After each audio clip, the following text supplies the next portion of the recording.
Hey there, friends and family. It's Dan. I'm here with the podcast, the Dan and Adam Are Afraid podcast. It is Sunday, September 15th. It is a beautiful morning, and I'm joined here by my drugged out, way too old to be hanging around these kids, co-host, Adam. Hey, man, Dan, how's it going, man? I'm just out here looking, skating around, looking for virgins. It's cool, man. We're joined by some great guests. We're here with another classic formation. First, we got returning champion, Various Spaghetti, a.k.a. Blake. How you doing, Spaghetti? Hey, how we doing this morning? We're doing okay.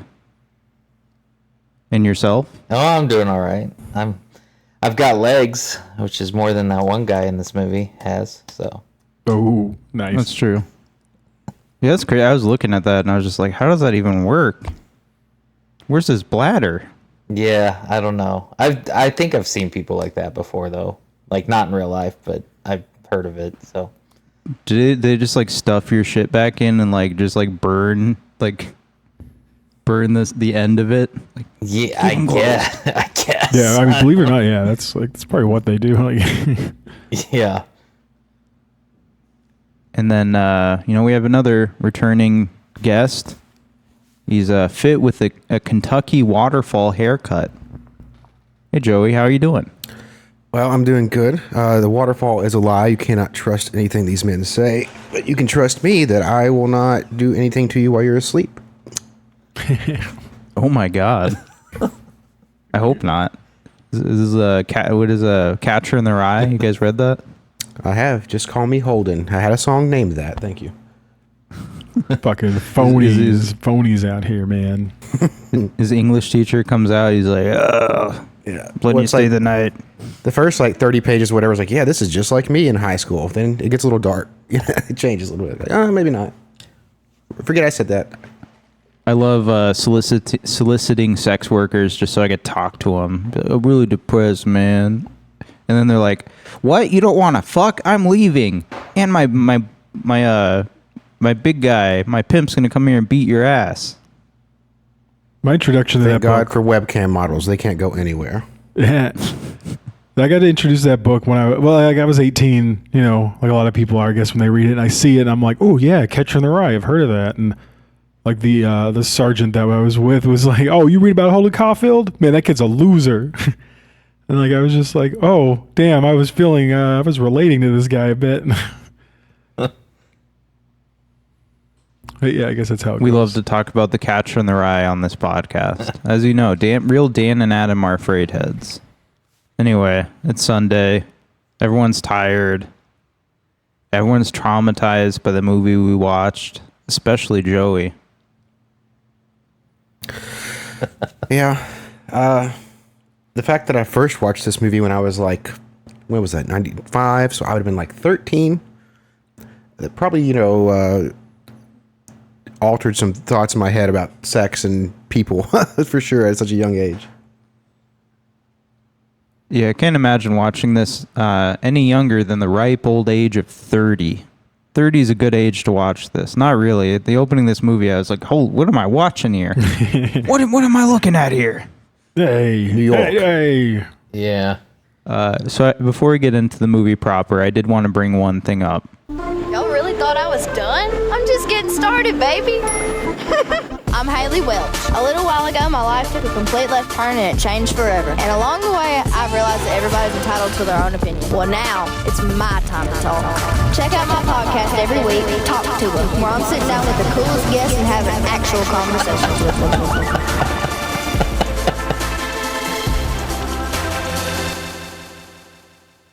You guys heard about this Hawk Tuah girl? Yeah. Better hawk Tuah and get it done. That's a good tie-in. She's now a competitor, just like AJ and Big Justice. Oh, jeez. I am not another sweating challenger. any of them. But if they want me on their podcast, you know where to catch me. Dude, when I saw this video, I almost lost it. Like, it just opened. She's like, "You thought I was done?" I was like, I hate this, dude. I'm still spitting. Hello. You think we could get her on our show? That would be awesome. I mean, I watched her on Bill Maher, and it was just so. It's so insane that she's still got her 15 minutes going on. Like, it was. I don't know, they were talking about Chinese moon rocks, and her only funny thing she said, she's like, "Well, do you think they can smoke them? I would want to smoke them moon rocks." And I was just like, "Oh God." I know Maybe this he's Maher's for just- president next time. I don't know. Yeah. Oh God. Oh, we're getting Bill hot. Maher's just like. Bill Maher's like, yeah, it's pretty funny, Haley. Oh yeah, You ever, that's funny. You ever talk to guys who are older than you? You know, What do you think about guys who are maybe in their 60s? You know, Haley, that's I don't- you're very funny and you're beautiful. You're so gorgeous girls aren't usually funny. Did anyone ever tell you that? Dude, we need to do like some kind of content of like covering that podcast or that podcast. I think we need to like watch it and review it. Oh, yeah, I guess like that sounds pretty painful for us, but It's very Honey Boo Boo in energy, I think. With Oh God, like how it works. But you know Honey what? Boo Boo's in though? college.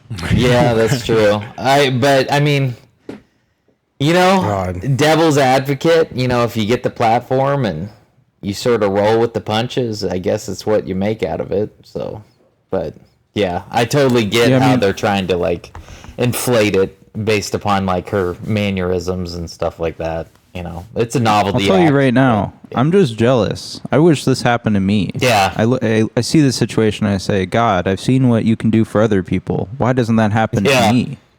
Yeah.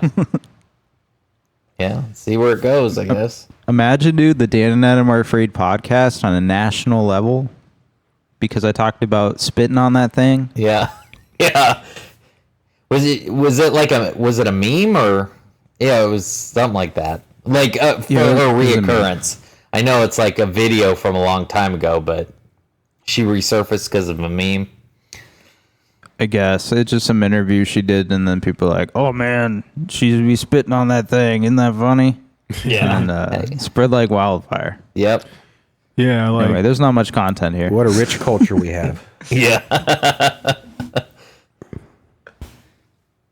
I just hate that opening. Y'all really thought I was done? I'm just getting started, baby. hey, you know what though? Right. She's moderately attractive, so she's got my support, guys. I don't know about you, but I'm okay. I guess I am alone here. Actually, that's fine. This is in- I mean, I guy- don't support her, but I will support that she is hot. Yeah, I would. moderately, I was about to say, I don't know, man. I'm all for high standard interesting there. novelties.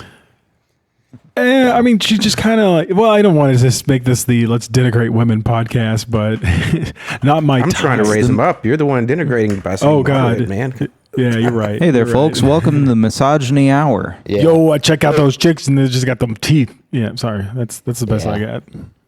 Yeah, that's why, like, I sort of say, well, she's a novelty act, and she sort of got the platform because of it. But I mean, whatever you do with that platform, at the end of the day, if she makes It's too something bad she's happen gonna- and surprises it's too a bunch bad of she's people, gonna, like- more power to her. He's gonna become like a new Elon Musk reply guy. Yeah. Be like, I love the Tesla. Yeah.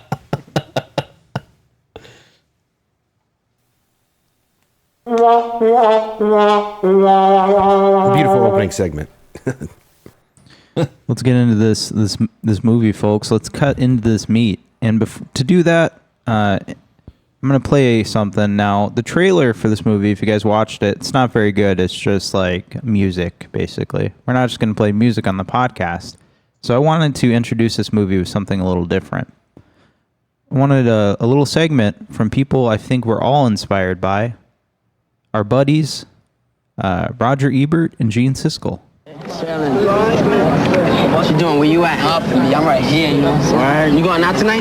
Yeah, maybe NASA or something. Word? Yeah. You on the list? Probably. Us sneaking, you know what I'm saying? I just female. That's a typical moment from our next film, Kids. And ever since this film played earlier this year, At the Sundance and Cannes film festivals, it's been one of the hottest topics of conversation in the film industry. Kids, directed by Larry Clark, follows a group of young teenagers around Manhattan during one day and night during which their lives are basically devoted to four things: sex, drinking, drugs, and hanging out with their friends. It's a deeply shocking and disturbing film which feels absolutely authentic in its portrait of these kids who have been bankrupted by their backgrounds to the point where they really have no interest at all except immediate turn-ons and distractions. So that's your new girl, huh? I hope so for now. You like him kind of young, right? I like him new, not like you. That's Leo Fitzpatrick as Telly, the central character, in a very strong performance. He is not likable, but he is all too real. The movie was written by a 19-year-old named Harmony Korine, who has such a good ear for dialogue that a scene like this, where every word was written, plays as if it's a documentary. Telly says, what's up? I didn't want to speak to me that. You still mad at him? Of course I am. How am I going to forgive him after what he did? Well, what did he do? He stole her virginity. He took it away, and now it's gone forever. Chloe Sevigny plays Jenny, one of the girls in the movie, who's had sex with Telly and now goes looking for him at an all-night party. What are you up with Telly for? That guy's got nothing. Where is he? Well, don't look for him. He's doing fine. Got a girl. The movie paints a tragic picture of mindless, aimless, violent, and destructive behavior.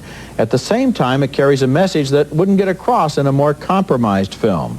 One of these kids is HIV positive, and he's spreading the virus around, and by living only for today, all of these kids are running the chance of losing all of their tomorrows. In its raw dialogue, in its total realism, in its shocking sex scenes, in its unblinking portrait of lives out of control, Kids is in the tradition of the late John Cassavetes in his harrowing slices of life. Well, you know, you've tried, Roger, but I don't think you've even communicated to people just how rough a picture this is. Well, obviously, we can't show them the scenes of explicit sexual behavior, we'll put it that way, and the practices of some of these kids. For example, Telly, his specialty is deflowering virgin, but maybe 13 years old, 13-year-old virgins, and we see that. You want to pound this kid. You also want to ask, as you watch this picture, where are the parents? We see one parent in the entire film, and of course that's where a lot of this starts.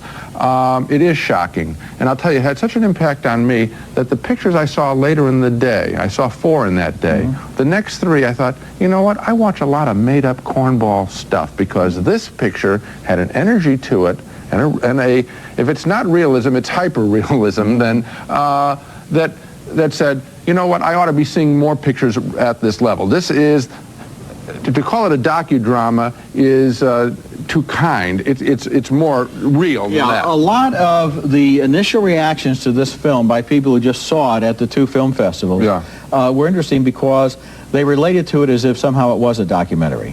They didn't believe that those were actors and that was dialogue. It has an authenticity to it. Yes, it does. Depressing, grim, difficult, painful authenticity that just kind of blows a lot of other fiction films out of the water. I think that this picture should be seen by older teenagers, and so, you know, 16 and up, I'd have them It's got a very powerful and thought-provoking message. It's a serious film. It's not exploitation. Coming up next. Hey, folks. Spaghetti, Joey, Adam, I want to thank you for joining us on a very special episode of Dan and Adam Are Afraid. We're going to talk about some serious subjects today. You can take this as a trigger warning. I kind of love this movie, guys. I have never seen it before. It's been like one of those movies. When I was a kid, you know, people would talk about movies. You know, you'd see like, you know, top 20 craziest movies, and one of them would be Kids, next to like Cannibal Holocaust or something. And so I was always like, man, I want to see Kids. And I'd hear people be like, man, that movie's fucked up. It's really fucked up. I remember Umbrella put it out on Blu-ray like a year and a half ago or something, and I was like, oh, dude, they're putting Kids out. So it was a delight to finally see it, and it was really engaging. So my initial impressions on this movie, Kids, by Harmony Korine, by the way, I think I've been saying his name wrong this whole time, is it was really engaging. And it was really easy to watch. I want to kick this off with our first guest. We always start with Joey. I think, no, do we? Do we just always start with Spaghetti? We'll start with Joey this time. Joey, what was your initial impressions of Kids on this watch? And I guess, have you seen this movie before? Right. Yeah. So, like I say, this is the second time I've seen this movie. I first saw it sometime right around when it came out, and I was staying at my dad's. It was on like satellite, maybe. I don't know if it would be like HBO or Showtime or somewhere. I don't know exactly, but I remember watching it late at night when I was about 13 or 14, and it was pretty shocking then. This watch was not nearly as shocking, because obviously I knew all the beats. I kind of forgot how the plot went, and I was telling someone about the movie as I was watching it, and they were like, yeah, I definitely don't want to see that. But just from the very beginning, you choose your words carefully. I don't want to say, the great vibe of the movie, because obviously, like, the vibe of the movie isn't great, but, like, the background, like, the living New York of the 90s, right there, front and center through most of the movie, and especially at the very beginning, the filmmaking, the angles. I mean, it was just one of those, it's a nice time capsule, I think, for that time, for sure. And this time, like, my ups and downs, like I say, I remember the movie, so I wasn't like so emotional about it. There's other things I'll say about movies that remind me of it, but just at the first impression and everything, just a great atmosphere of the city is permeated in like every shot and everything they do. And once like my brain didn't want to bash their heads in for how terrible of people and their accents, sorry, New York, it's pretty enjoyable experience from like just the aesthetic level for sure. Definitely, I think anybody who wants to see a movie that's different or a time capsule or challenging certain subjects, and especially at the time when this movie was released, the AIDS crisis was really kicking up. I mean, I guess it was not as, we had kind of adapted a little bit from the 80s, because Magic Johnson, that was kind of the big turning point. But this was a very, very impactful, I think, on sex and being a kid and all those things. Would you say that New York City is a character in this movie? Yeah, it's like almost, I mean, for me, it's almost the main character. Like I say, the breathing, living city is just everywhere in this. I mean, of course, we all watched the making of too, and just by watching it, half of the movie is outside, just on the streets, and so, it's definitely a time capsule, like you were saying, for sure. I read a review that was saying, like, it's a time capsule of an era, like, of the, the mid-90s, right before it got all cleaned up, Mm-hmm. Yeah. You don't see that often, that time period. I guess I don't watch enough 90s movies. Like, in a way, it also reminded me of, like, Frank Henenlotter, Basket Case and things like that, where it was just that filmmaking that was guerrilla filmmaking on the ground, no permits, in the seedy parts. Obviously this is a little more cleaned up from the 70s in that place, but, that type of feeling for sure. It's a good time to mention this has a documentary feel, and when people saw it, they thought it was real. That was a documentary. They're like, is this real? Spaghetti. What were your initial impressions of this movie on this rewatch? And, again, have you seen this before? Yeah. So background with me in this film, I've seen it, I'm guessing about 5 or 6 times in the duration of just my film journey in general. I was 10, I think, round about when this movie came out. So obviously I didn't see it right when it came out, but it definitely marinated in culture by the time I got around to seeing it, because that was my big hobby as a kid. I was definitely watching a bunch of film, and, as I was getting past mainstream stuff, I'd find out, what was more notorious or what was more outsider cinema, basically. And Kids kept on popping up. And so obviously about 3-4 years removed, it definitely has this hype build that has now turned into a cult build. And so it definitely was that film to sort of find. And I'm guessing I was probably around 15, 16 when I first saw it. Maybe maybe 17. I don't know. It was definitely on something cable or something of that nature. And then it really permeated with me when I went to college, and I actually took an independent film course in college, and we studied a lot on Larry Clark and Harmony Korine, and so really focused on that, and that's where tonally I really connected with this a lot. And then obviously last year you mentioned the Umbrella Blu-ray that came out. I think it was like 2000, it was 22, I think, or maybe 23. Either way, I bought it, and then so that was my most recent watch until a few days ago, returning to it. So yeah, about 4 or 5 times I've seen it. It is a film that, even though I know the subject matter, there's no surprises in this thing for me anymore. It still is a gut punch every single time. And this time specifically, because, and I'll drip this in a little bit later on, but this time specifically this week I watched a grouping of other Korine movies and another Larry Clark movie, and so I really fixated on the auteur styles of this thing. But yeah, this thing is very harrowing. I think it's one film that truly never loses its potency. And it's essentially a shot heard around the world that, even though it's vile, even though it's despicable in narrative content, it was sort of a film that had to be made, and I think we're somewhat better for it that it exists. So that's my take on it. So yeah, we got a kids expert. He also has kids. Yeah. So. Not in that fashion, but yeah. Oh, they're not running around New York City on skateboards doing like whippets. No. That's good. Thank God. And finally, we're gonna bring this train into the station. Adam, have you heard of Kids before? Is this your first watch? What'd you think about it? This was my first watch, and I think similar to you. I've heard of this movie. I heard of it a lot, where people be like, "Whoa, Kids, man, that movie's crazy." And even when I mentioned it to my wife, I was like, "Yeah, we're watching Kids," and she was like, "That AIDS movie," which interesting. That was her like big pickup from it. I really felt dirty watching this movie.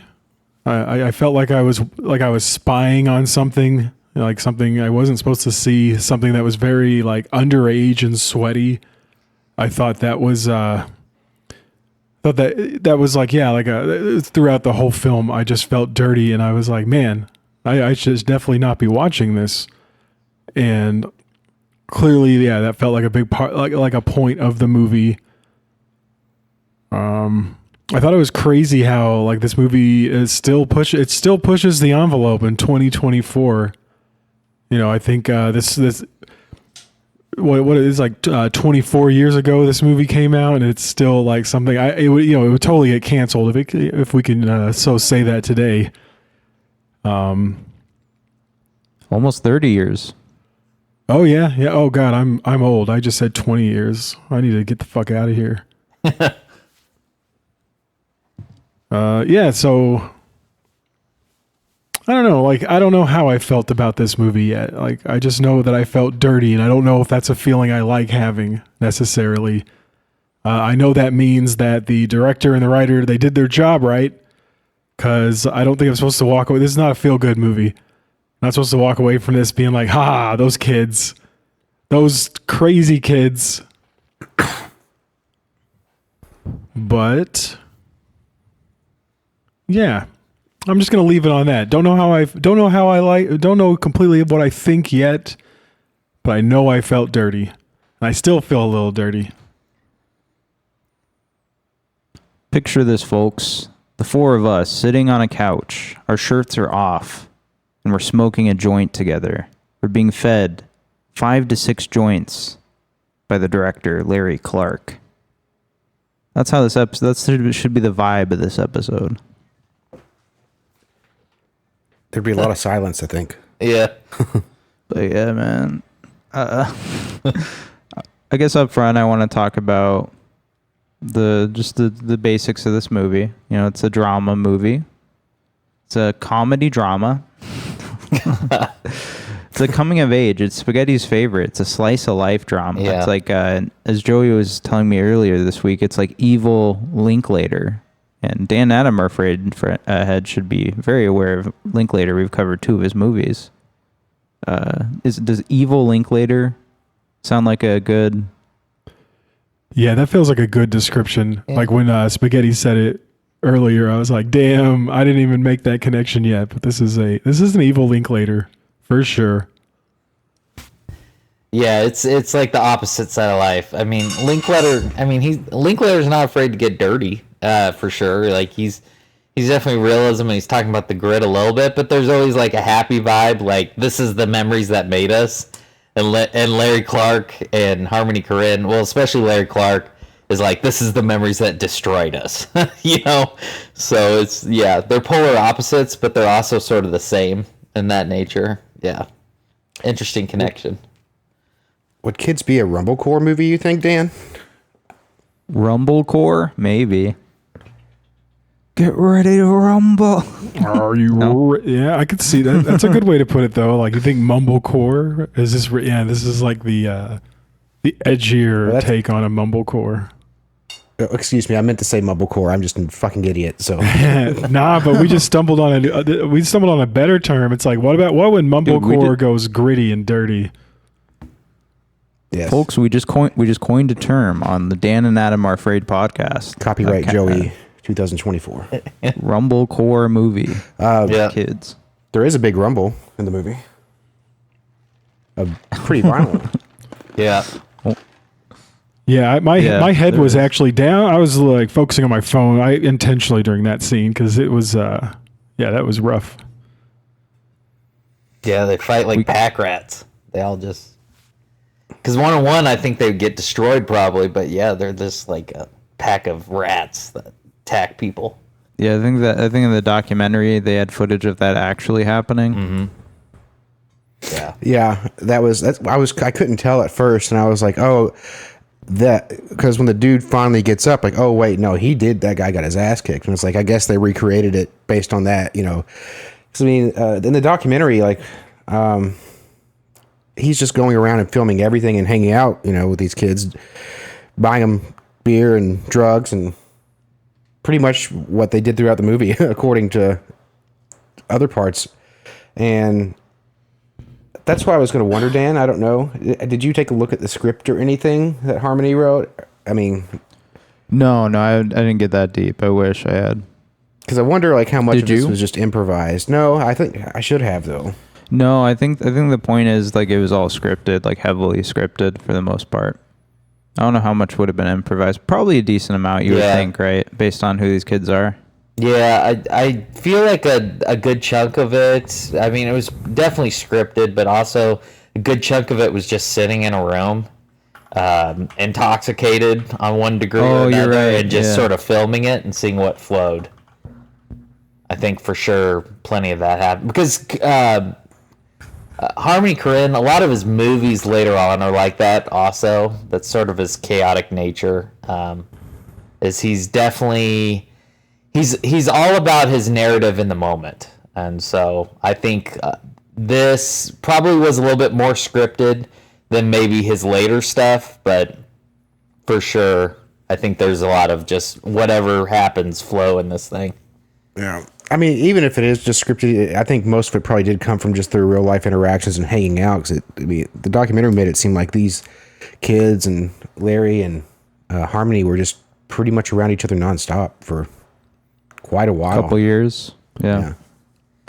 I think a lot of the moments where like Telly is walking around and they're walking through the streets and talking. I think that's more the scripted. I think more of the hangout moments is more just see what happens. But in general, a lot of Hollywood movies are fly by the seat of your pants also. Even some of your more narrative structure films is a lot of just shoot the scene on set and see what... Like if you ever see a blooper reel with like Will Ferrell or something. I know that's like vastly different than this movie, but you know, you ever see a blooper reel at the end of a comedy movie and they're trying out a trillion different jokes? Sometimes that's sort of the vibe on any movie, so I can definitely see that in this thing where it's just shoot the thing and see what happens, see what dialogue comes out for the natural element. For sure. They probably didn't have like, hey man, I want you to break up what do you call those? Like a backwood? What are those called? Whatever, the blunt. The blunt. I believe they call that a blunt. You cut out like the tobacco, and then you put some wacky tobacco inside of it, and you close it up. It's a how-to on how to do that. Like the Black and Mild, or The bomb. Yeah, it's kind of like when they make a movie now, and they're like, "Hey, this is how you make a bomb." yeah. I feel like that's that scene, since you referenced it, very much like a product of the 90s, it feels like, because there's like a lot of classic rap songs that are also essentially just gives you like a breakdown of like how to make crack. And I don't think I've ever seen before a scene where they break down how to empty out the guts of a fucking like cigarillo and then fill it up with weed. I was like, damn, that's sick. Yeah, it's just beat for beat realism. What they do. So I don't think that was they probably were just like, hey, do this. This would be cool to shoot. They talk about it in the documentary. They're like, all of a sudden I was just rolling up a blunt, but I was doing it for the camera. Yeah, I was bored for this moment. Yeah, something else, another detail in that scene I love is somebody is audibly, they're saying what he's doing. They're like, yeah, break it open, dump it out, sprinkle the weed in there, light it up, smoke it, spit on it. And I was just like, oh my God, that's amazing. That's pretty neat. This is like proceed to see bogarting at the highest level. Oh God, kids. yeah. Like pass, like you were never going to get that through one rotation. Will you please pass it? All right. So yes, this was directed by Larry Clark. Let's get this out of the way. I have not seen any Larry Clark's movie. This is my introduction to Larry Clark. I know Spaghetti, this week you watched one of his other movies, Bully, and Joey, you were talking about Bully recently. Let's talk about Bully a little bit. What's Bully about, and how does it relate to kids? Well, I didn't realize. I was funny because we were talking, and I said, "Man, you should watch Bully. It's like kids, but in the 2000s in Florida." And I didn't even realize that Larry Clark had directed it. So then Spaghetti had wrote a review on it, and Bully was one of my favorites because that was definitely one on HBO I saw multiple times. It's pretty much like Kids, but with revenge. And it's dark, but it's, man, I would probably say I like Bully more. It's based on a true story as well, which I've read that book. But it's been a few years since I have watched it, so I don't know. Spaghetti just watched it this week, right? Yeah. Go ahead. Sorry. No, I was going to say, so I wonder what you think, first-time viewer, watching these two close together.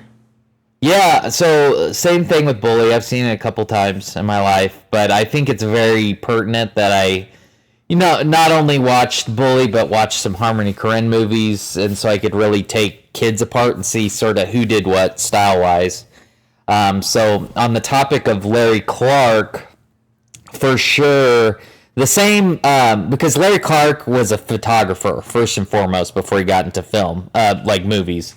And so just to backtrack a little bit past Bully here, he did, I guess, an infamous book called Tulsa. He grew up, he's basically a kid himself, if we're describing the movie and the subtype of character.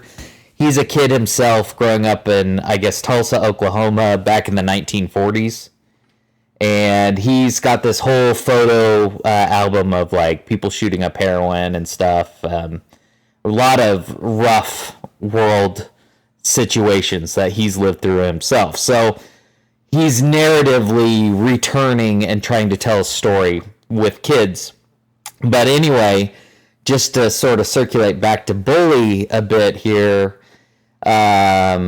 it's definitely got more narrative structure because Korine's not a writer on this one. He uses a different writer.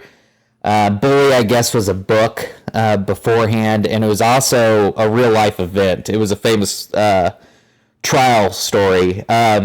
and I can skip around on the spoilers, even though it's a movie that's been out for quite some time, and I guess it's an infamous news story. But it's taking the subtype of kids from this movie, and it's focusing on a group of, they're wayward youth, but they sort of band together to fight against, a quote-unquote bully who is sort of menacing to their group.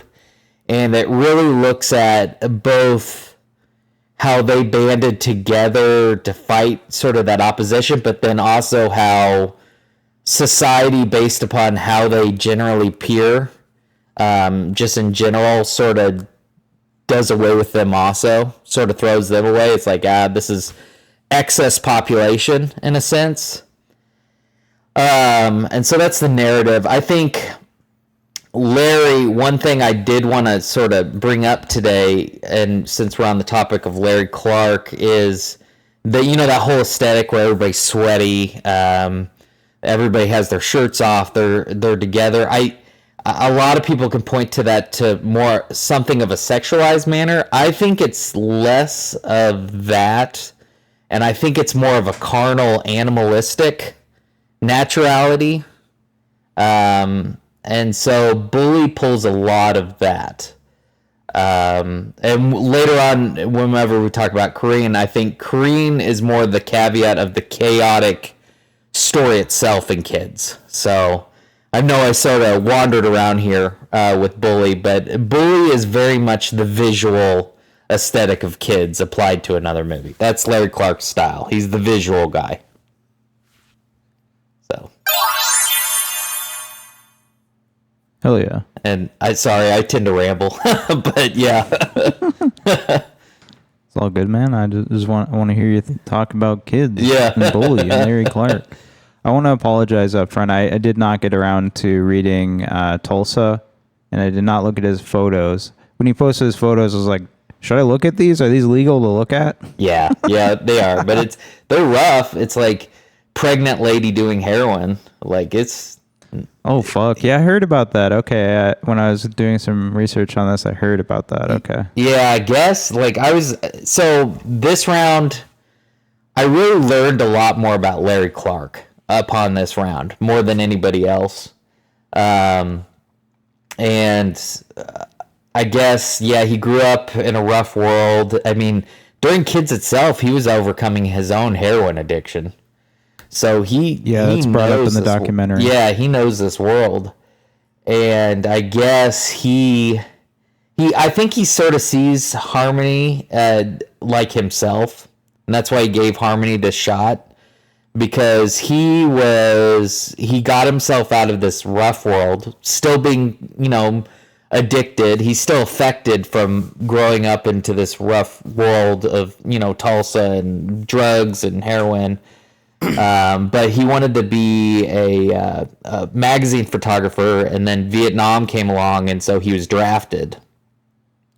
And then I guess he was like in the military, he was like a supply runner, something like that. My terminology's off. But that was his main thing in the military. So I guess when he was overseas or something, I still need to fact check most of this, but this is sort of the rough estimate of it all. He met a lot of interesting personalities doing that whole thing, running back and forth. But so he's always been sort of a guerrilla mentality person. And so that's why after his experiences, overseas, Vietnam, he still wanted to do his photography. And so he sort of applied that sort of in the trenches mentality to creating a film, and that's sort of where Kids came from, because Kids is his first formal film. So there's the connection there with that. But yeah, he's a very interesting person, and I definitely will probably talk about more how he's, he's a little bit of a slime ball. I mean, we all know that, but I think he's interesting nonetheless. So yeah.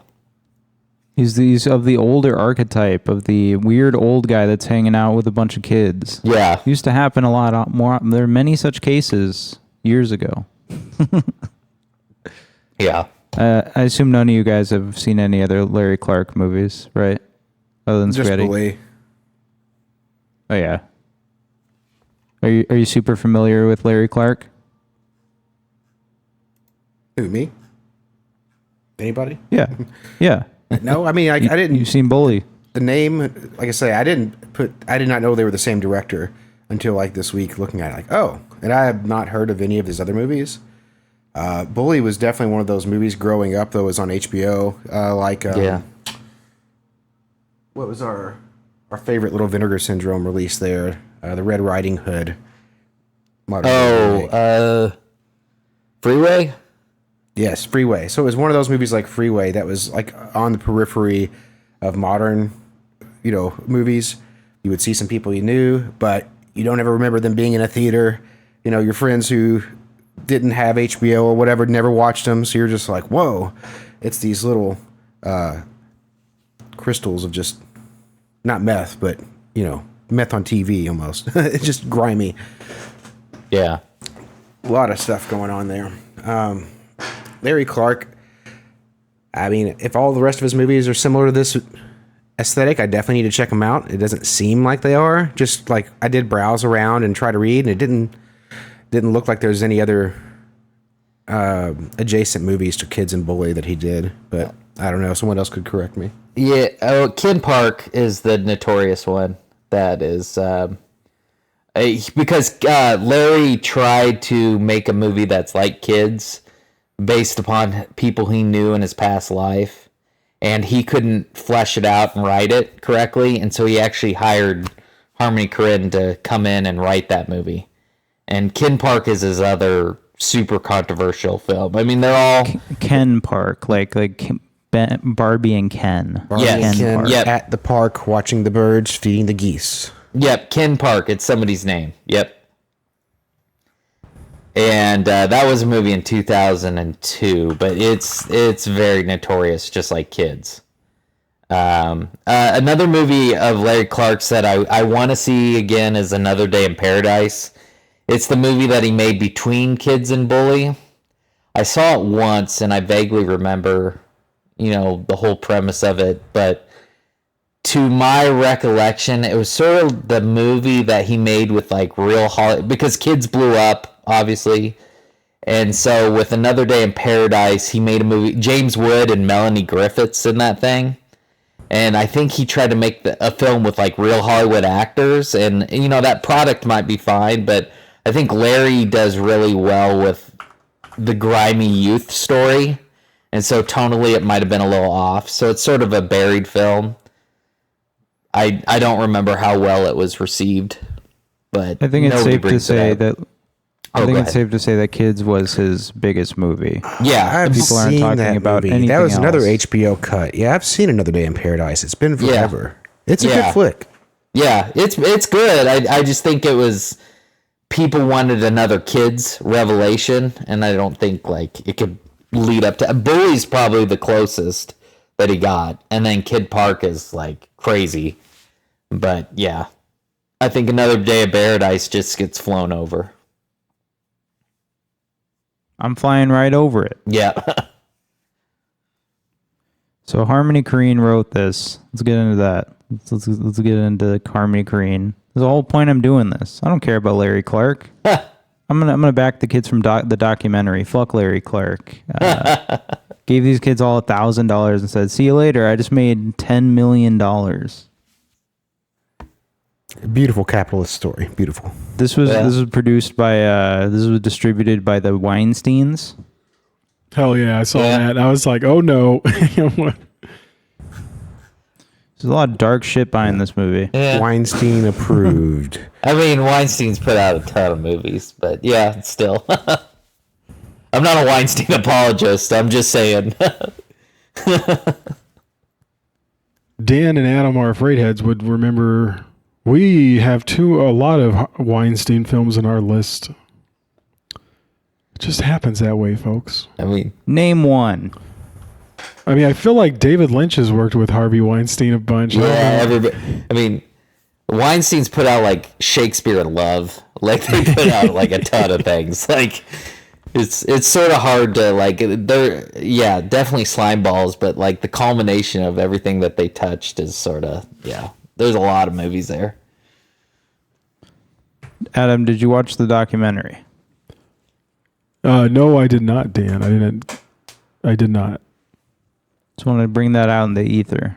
So the rest of us watched this documentary, We Were Once Kids, which covered the production of this movie.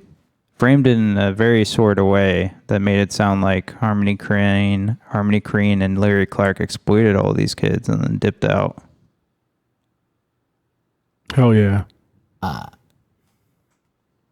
on the fence, but Spaghetti's pissed. Yeah, I think it's a very one-sided narrative. Yeah. I mean, this is a common thing we see a lot of, and hopefully in the future, it's been getting more notoriety. Like the Blair Witch cast, they had a similar thing where they only made a handful of money, and then of course Blair Witch goes on to be such a phenomena. They don't see anything from it. I think they eventually did get a little bit back, but not a lot. So I don't know if there's ever going to be something that'll change the industry enough to okay, because definitely with the success, they could have went back and gave them a little bit of money. Yeah. But at the same time, they didn't anticipate that, and there's a lot of legal things that get involved. I mean, Larry probably had the money. Harmony probably did as well, just to hand it out if he wanted to, but they didn't.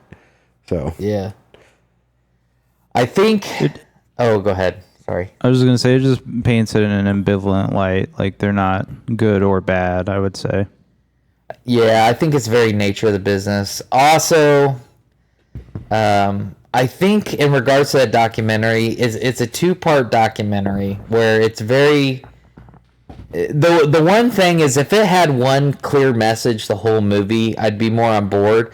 The problem is it has very much of a honeymoon period kind of portion to it, where it's like, oh, this is when we were filming kids and everybody's all smiles and happy, even though it's a movie that's about, terrible things. But everybody's like, oh, this is the greatest thing that happened to me. And then they're like, oh, the movie ended. And then, naturally 2 people were utterly destroyed. But a lot of it felt like, maybe there was some Larry Clark and Harmony Korine energy there because they were in the same atmosphere.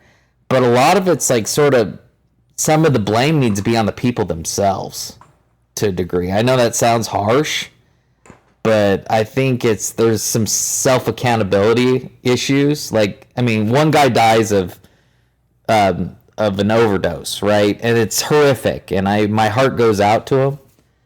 But I think, like, how much of that would be a conduit if the movie never happened and these people were just doing things and living their life in general? Because these are 2 characters that were from the streets, picked up and put into the movie and played themselves essentially in the movie.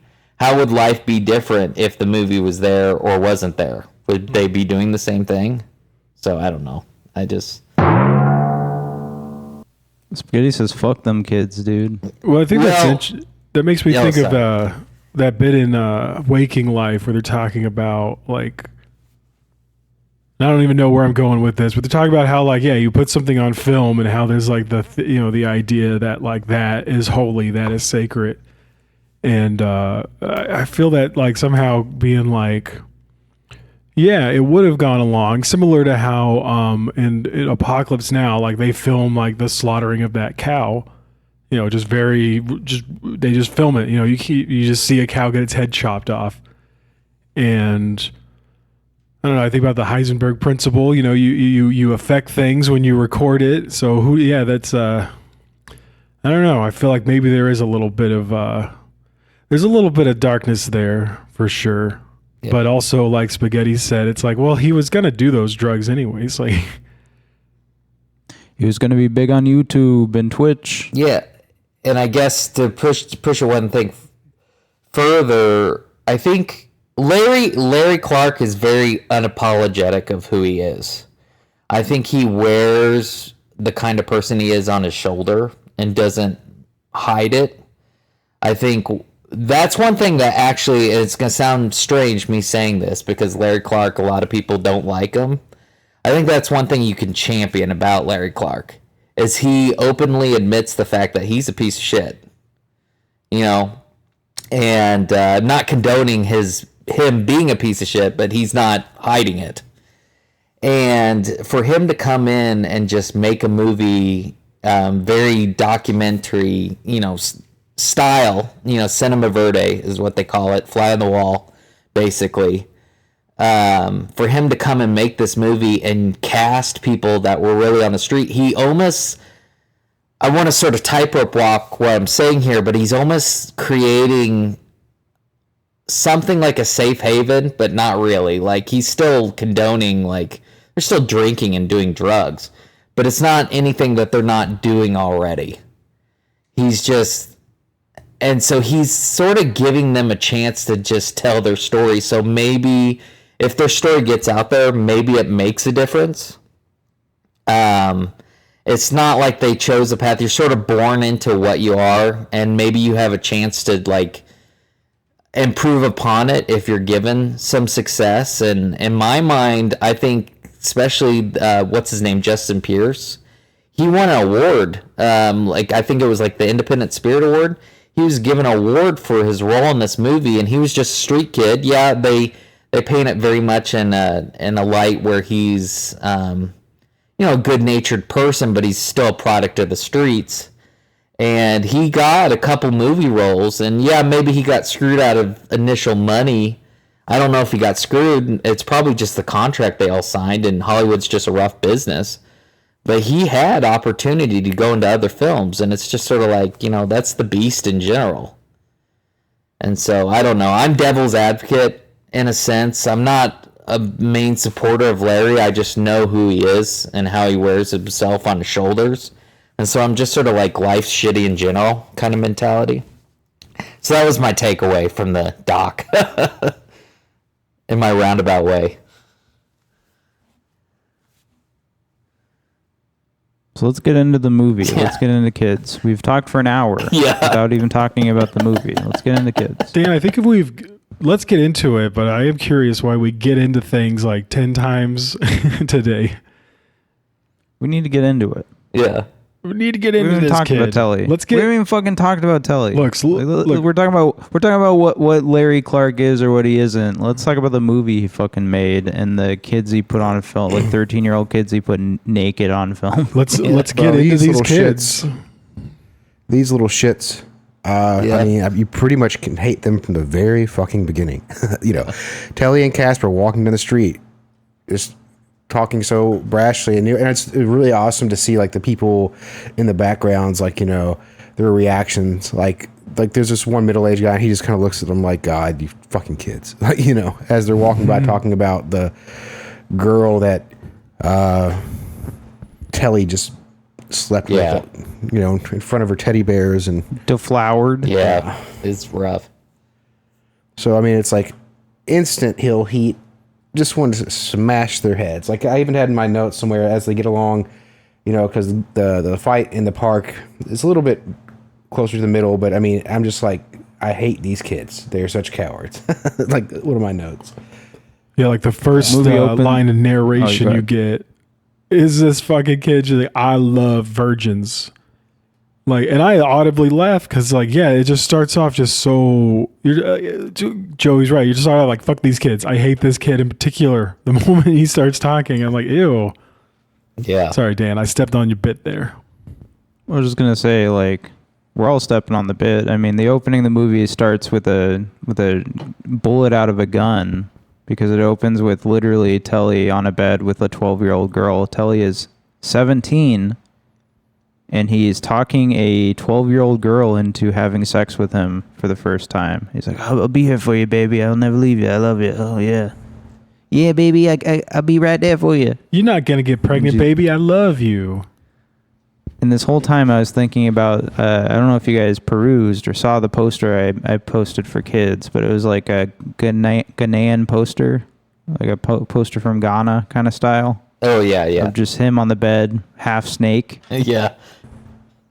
So yeah, that shit's fucked up, man. And I don't know how you get away with that. How do you get away? Like, is she actually 12? I don't I mean, God, she looks young. She looks like a little girl. Young. I was like, that was immediately the gross feeling I had of like, oh. I turned this movie on and I was like, Jesus Christ, should I say something to Adam? So he doesn't watch this with Brittany. Blue, you're under arrest.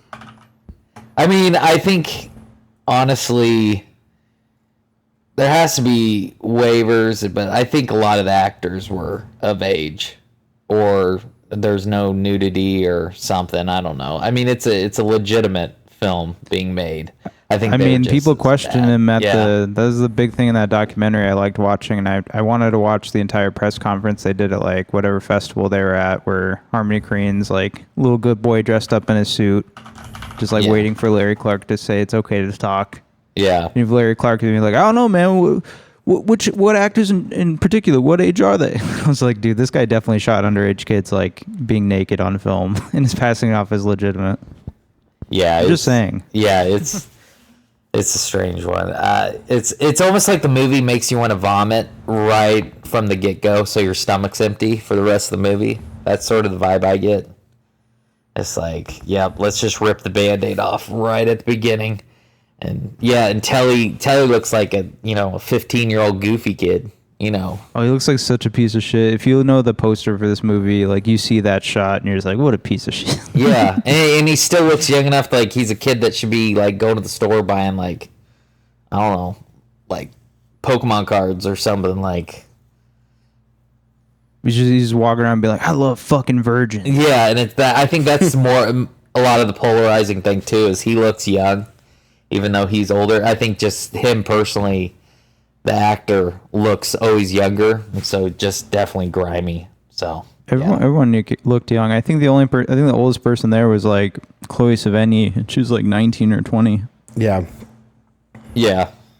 that's how old Harmony Korine was. Because she would have been, right around 1920. She was born in 1974. And she has she was in another movie where she had actual sex on screen, didn't she? Yeah, Brown Bunny a few years later. Yeah, Vincent Gallo. I've seen that movie. I don't know if we'll cover that, but it is a classic psychotronic cinema. So let's talk about the cast real quick. We got Leo Fitzpatrick as Telly. He is amazing. Justin Pierce as Casper. Awesome. Chloe Sevigny as Jenny, awesome. Rosario Dawson. So this was the first roles, I believe, for Rosario Dawson and Chloe Sevigny.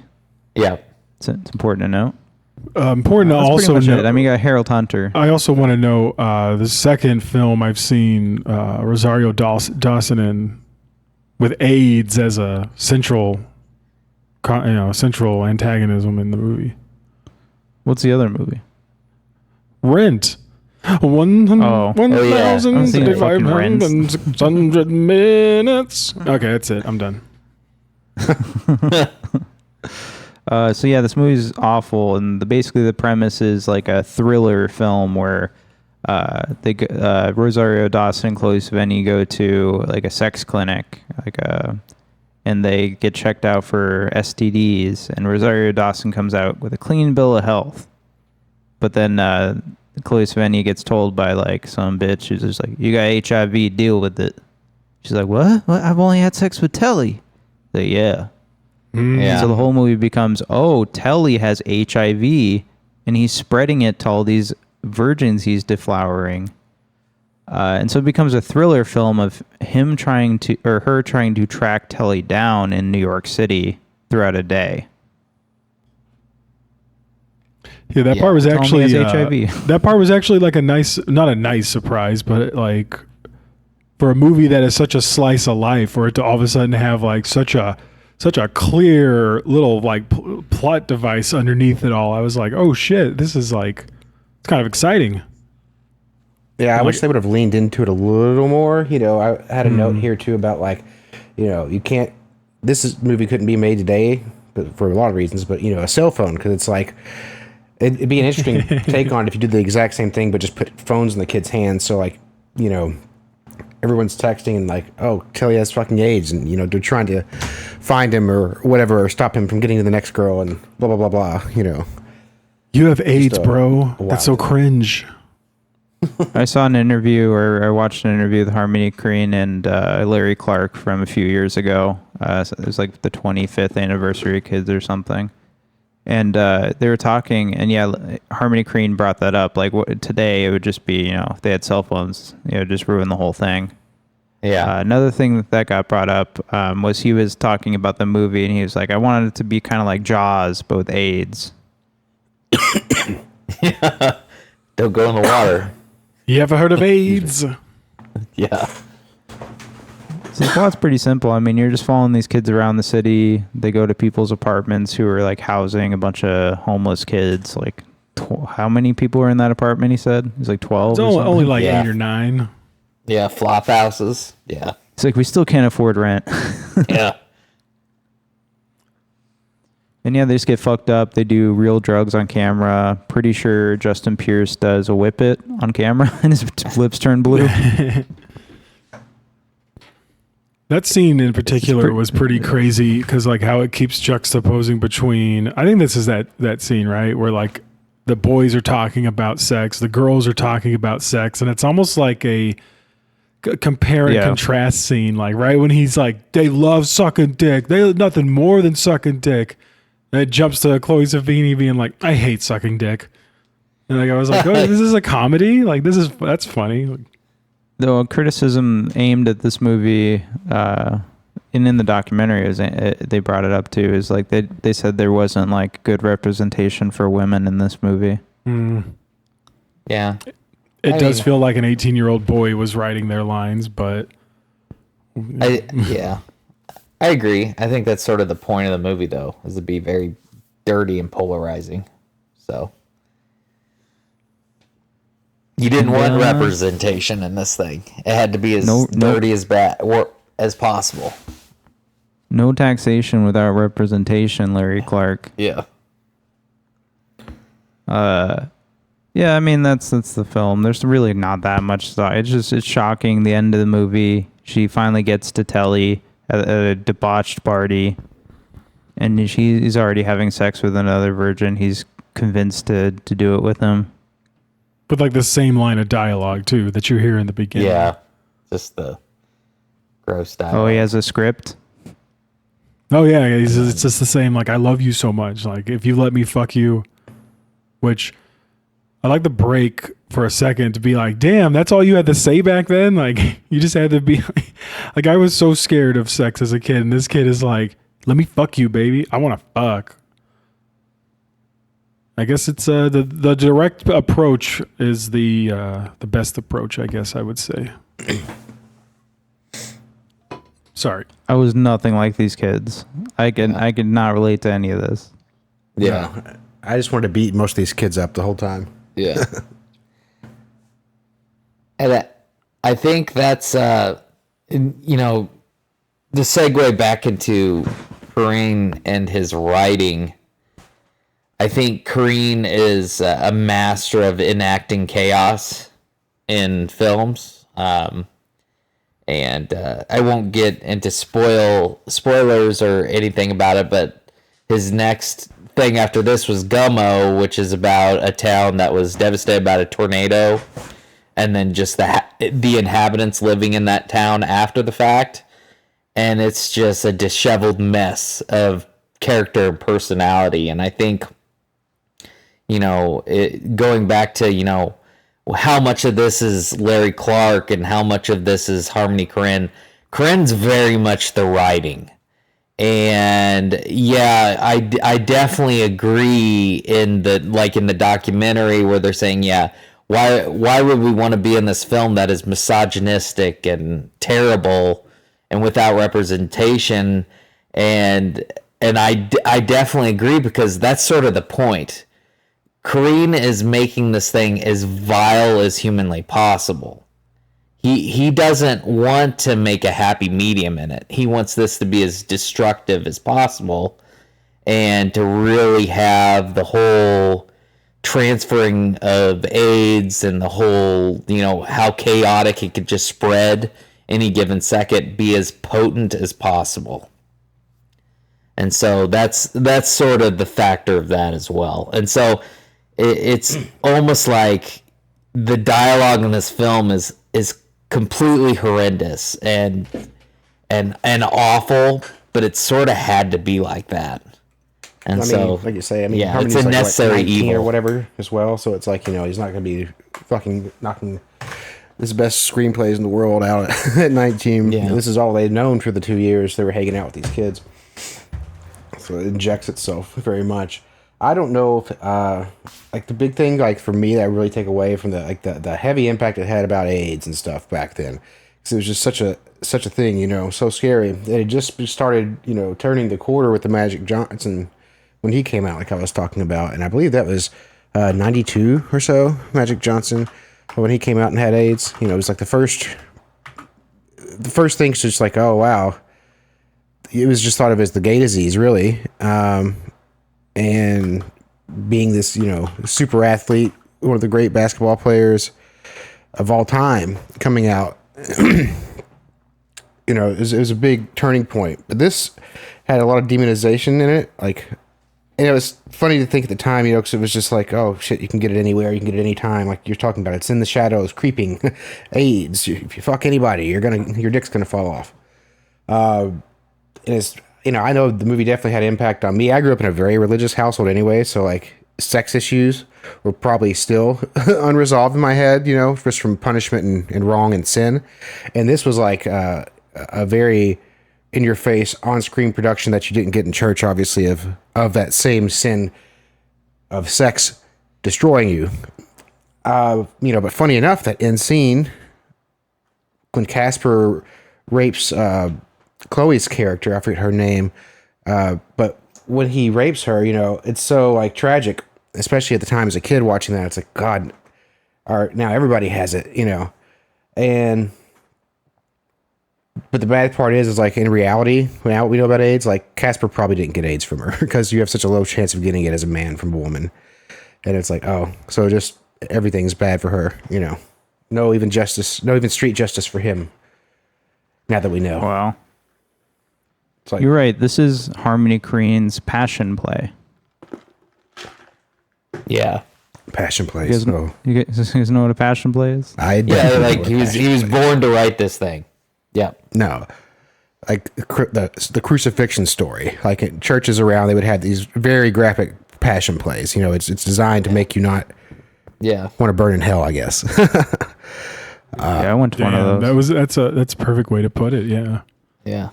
And like, speaking of, there was a video I remember having to watch from church, and it was like of like not going to church and like going to hell and stuff. It was a very bad production. It'd actually be interesting to watch now. But like there was one of like a kid and his dad going to watch a hockey game or play hockey, and it's like, well, aren't we supposed to go to church, Dad? And like, no, and they get a car accident and they fucking die, and Satan like takes them down to hell, and then he's like, no, not my son, and it was like Jesus Christ, Mom, why would you make me watch this? Like as a kid, like what is wrong with you? Looking back at it. And so like that's a lot of this is that like that passion play, that fear, and everything. And I don't know that they were necessarily wanting to scare the shit out of people into not having sex. I think they obviously wanted just the underbelly, but fuck, it scared the shit out of me of not wanting to have sex. Hell, it scared me at age 38. I don't want to have sex anymore. Yeah, I think I'm done. Yeah. And I'm in a committed monogamous marriage. No way. Too risky.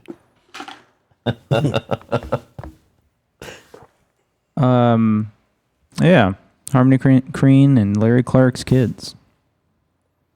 Do you guys have any other thoughts on this movie to bring up? I mean, I just had one, if I may. Normally people do something like this at the beginning, but it just popped in my head. 1995,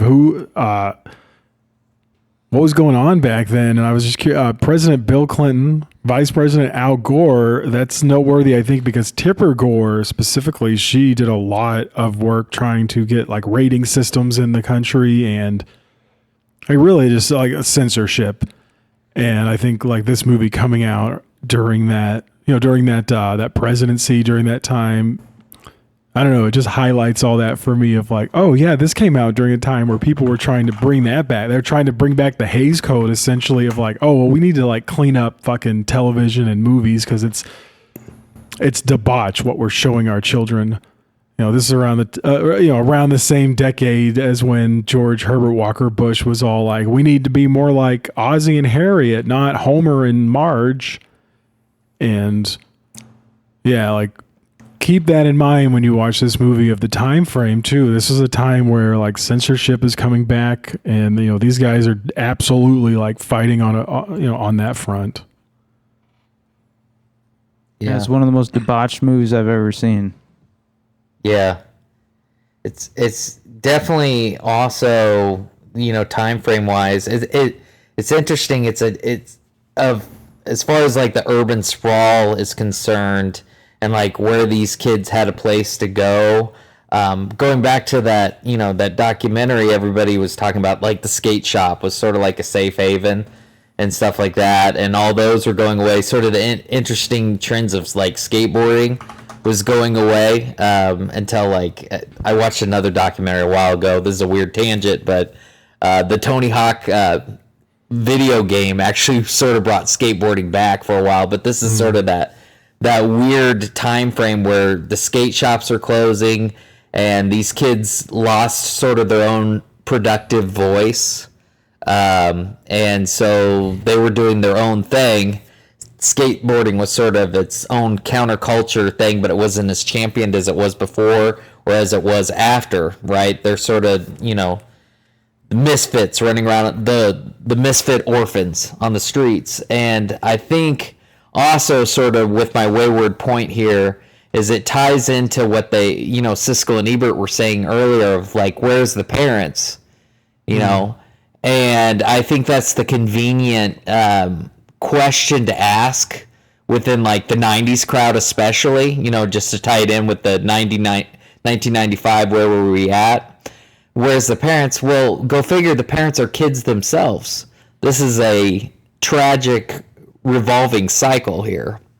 And, kids are giving birth to kids, right? There's no support structure. And I know it's just a varying degree of salt, but that's sort of the other thing that this film is sort of pointing at is, what can we sort of do about this? And I guess there's no clear answers. I don't think Korine and Larry were really trying to put an answer out there, but I think to their point, they're trying to just put it on a platform and say, hey, there's some reality to this. And I understand that it's, it's flooded a little bit with the disastrous mentality of Harmony Korine and, what Larry has running as well. But there is some anchored reality. And even if we don't have the answers in the moment, just to platform it starts the pondering of the questions of how to solve it. So definitely very good in that regard. So that's another thing I'll champion on this thing. It was the wrong one. Sorry, folks.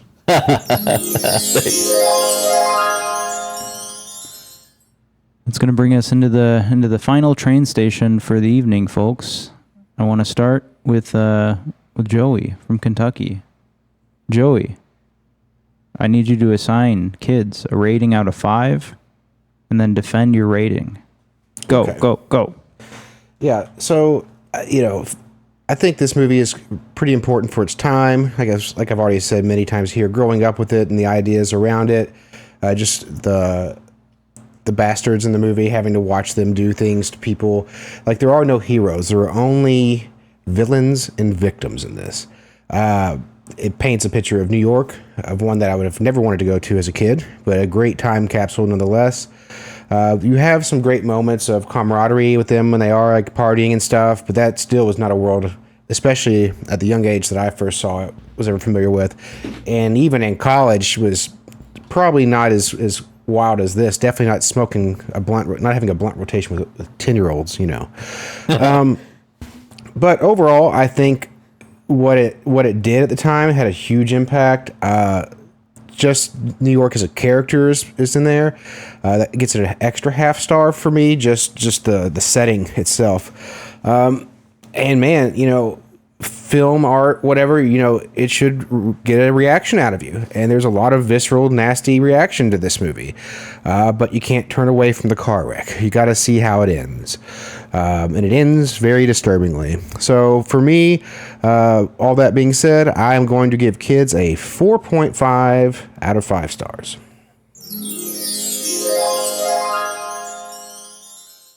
Spaghetti. What do you give Kids out of 5 stars? Oh, it's a 5-star movie. This is easy. This is, obviously this is not ranking on enjoyability, but this is definitely one of the most important films to be made within the 90s, and it still has a lasting effect. This is, for sure, I think it's a film that everybody who wants to be serious about film should see. I'm going to refrain from saying everybody should see it, because I think there's a good margin of population that probably shouldn't see it, who's not ready to mentally see it. But it is a shot heard around the world. And this is a 5. One of the easiest 5s I've thrown out there, for sure. Adam, what'd you think about Kids? What do you give it? This movie, I'll echo what we've heard already. This movie is not for everyone. Specifically, if you have trauma in your past regarding some of the themes, you're probably going to hate you're going to hate this movie. You're going to hate the person who wants you to watch this movie. I thought this movie was, it still pushes the envelope as far as what's appropriate to show on screen, what's appropriate to depict kids doing. I think that it still has a lot to say almost 30 years later. And I think that in and of itself is interesting. A lot of movies from the 90s they can't succeed like that. They don't have that lasting staying power.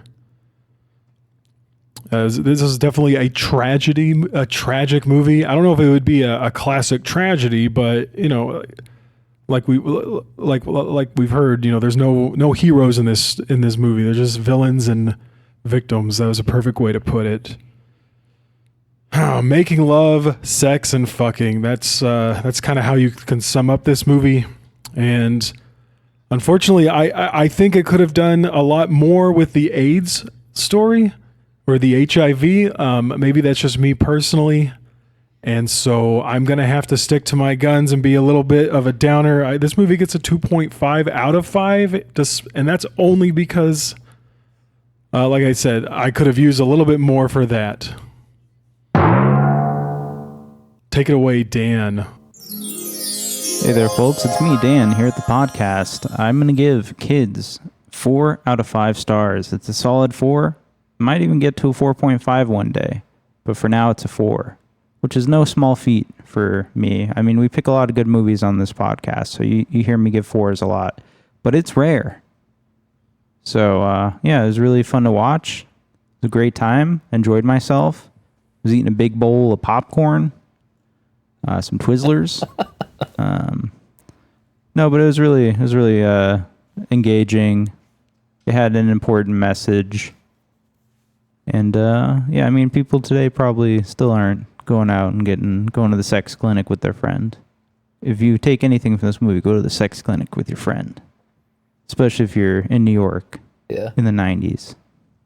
We didn't bring up the wallpaper in the sex clinic. Oh, what was the wallpaper? Oh, the wallpaper? Yeah, go back and look at it if you get a chance. It's all the names of all the condoms, all the street names. I remember that. Okay, yeah. Glove. That just always hits my ear wrong. Yeah. It's a good movie, and it starts our journey again. We are to look forward to baby invasion. We must look back. And that's where we're starting, with Kids. Even though it's not Harmony Korine's first direct feature, he did write it, and it's a big part of his history. Next time we'll be covering Gummo, but it will be a while. So stay tuned, folks.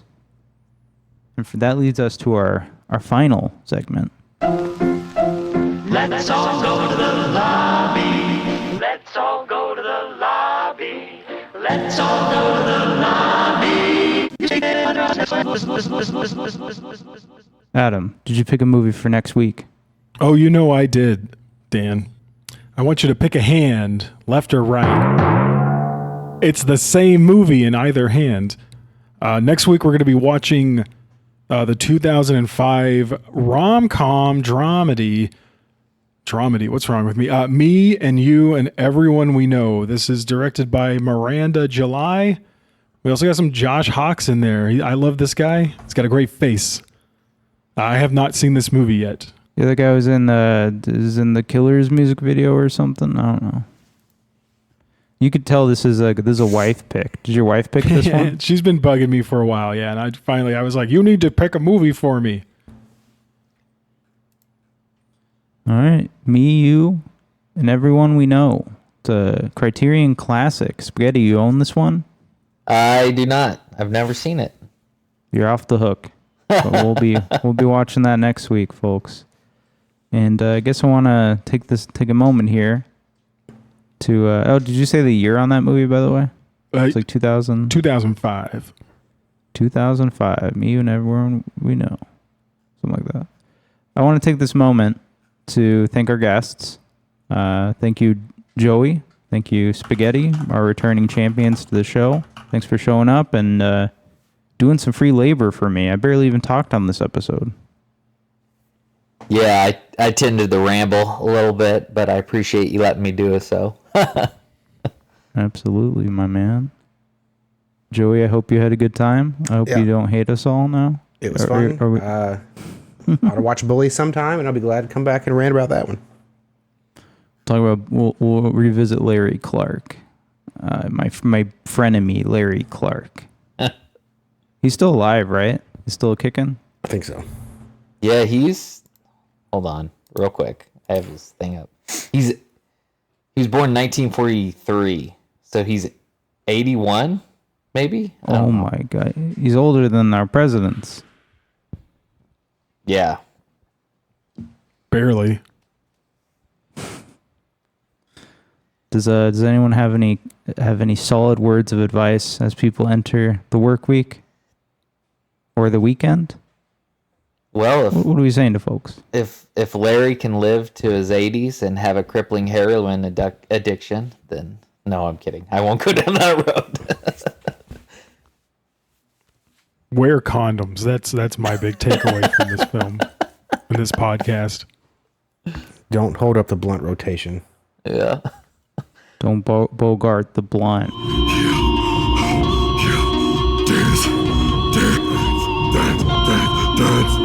That's